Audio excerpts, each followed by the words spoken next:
Demand at the moment in the housing market in Saudi is being supercharged by the government's various programs and initiatives such as WAFI, Sakani, and the National Housing Program, which have all been designed to boost the home ownership rate up to 70%.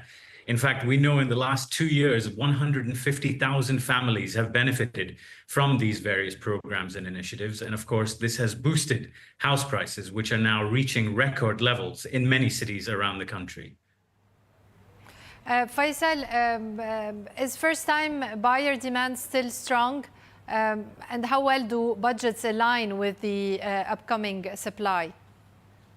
This is a great question, Lara. According to the Saudi report, which we have published today, we've actually found that demand from first-time buyers is declining.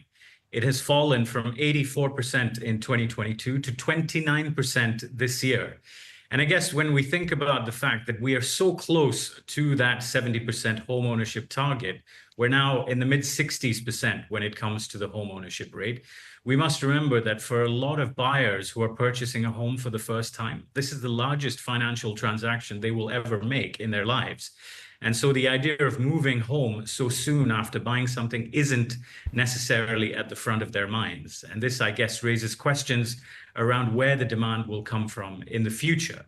And we know that the answer to that, of course, lies in those much anticipated changes in foreign ownership laws. And of course, aside from this, we have rising house prices.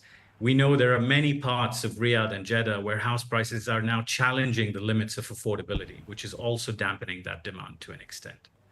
And how can developers in the kingdom, what can they do actually to capitalize on these market opportunities?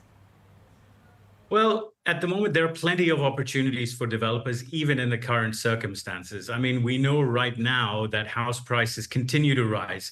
And for developers, the best thing to do would be to consider things like modern methods of construction. So by that, I'm referring to things like off-site manufacture, modular housing, 3D printing, etc., which could bring down construction costs. And some of those savings could be passed on to potential buyers. And we feel that there is huge scope for greater adoption of modern methods of construction in the kingdom, especially when we think about the quantum of real estate being developed. I mean, to date, we have about $1.3 trillion worth of real estate and infrastructure projects being built around the country.